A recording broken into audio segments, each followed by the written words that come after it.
accepting the Tom Mix Honorary Texan Award, Quentin Tarantino.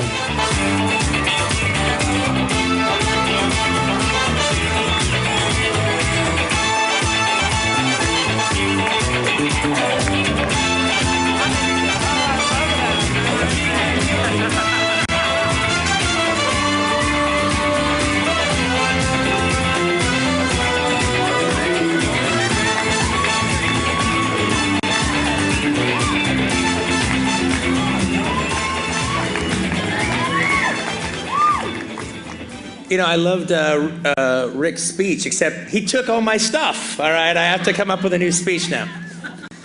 But I like that clip, you know, I need my pants, I have to see my mom. It's from a movie called The Dion Brothers. That was a clip from that. You know, I have to say, it's a real honor. I've been coming down here now to Austin in particular for, God, it's 15 years, right? Yeah. Over that, 17.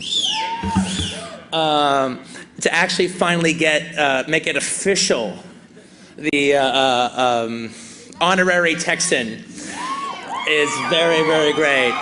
Because I've been referring to Austin as my hometown away from hometowns, all right, for such a long time. But you know, it's one of the things kind of cool is there's a lot of reasons why that bring Texas Syndrome, but I'll just make it Austin.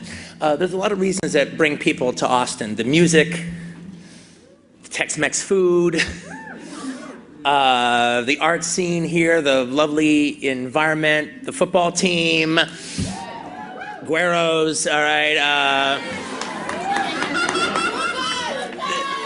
The Puta de Fuegos, the TXRD in general.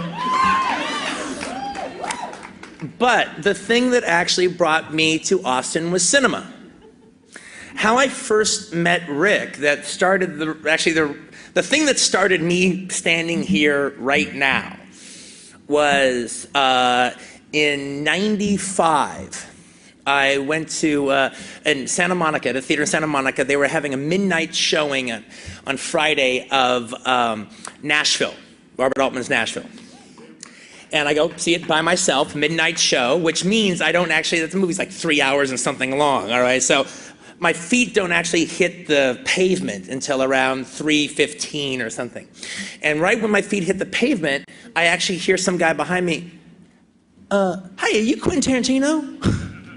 I turn around, yeah, I'm Rick Linklater, good to meet you. Okay, there was hardly anybody in the theater, okay, but the other person watching this midnight show of Nashville that goes on for 3 hours, and one of the other persons was Rick Linklater.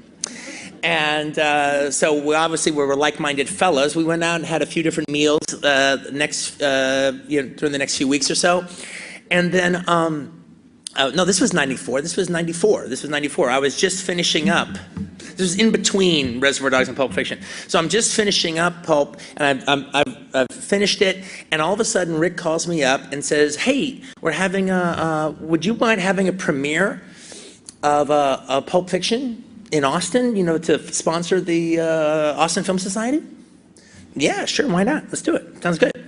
And I brought a lot of people very important in my life, and we came down here, and it was about the week before the movie opened, and it was a fantastic screening, and I think they raised so much money at that festival that premiere that they were able to have free screenings at UT for the entire year.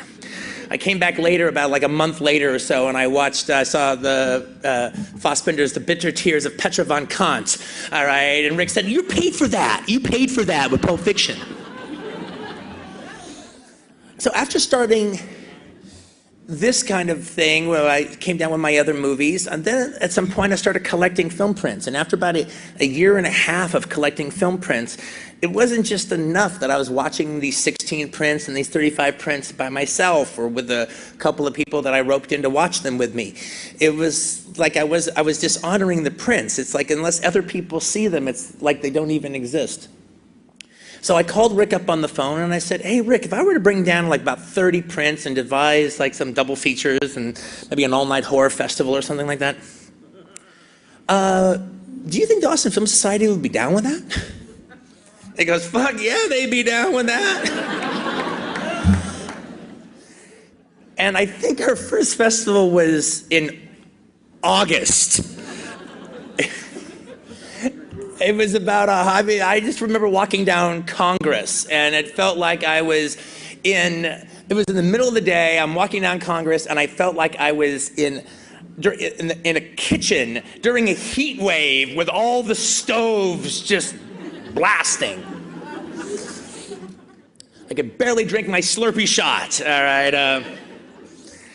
But the thing about it is, so from going down here for that, I got to know a bunch of people, and I got to know a bunch of people in Austin. I got to make so many different friends and create so many different relationships. And then me coming down with the QT Fest, you know, it's never annual. It's ever whenever I can work it out. So it's usually every year and a half or 2 years. But it's ended up being a really wonderful, gratifying thing for both me and for the people who show up.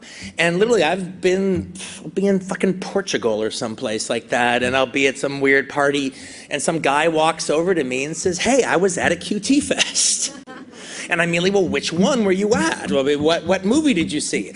You know, I saw Swinging Barmaids with you. Oh, yeah, that was great, Swinging Barmaids. So it's been a wonderful, wonderful situation to have, to be able to come down here and do all this. And like I said, the place has become a hometown away from hometowns for me. So this is a very, very special, special honor. And I want to thank Rick, and I want to thank Punky, and I want to thank the Austin Film Society, and Rebecca, and everybody that allowed me this wonderful honor. And I appreciate it. Thank you very much.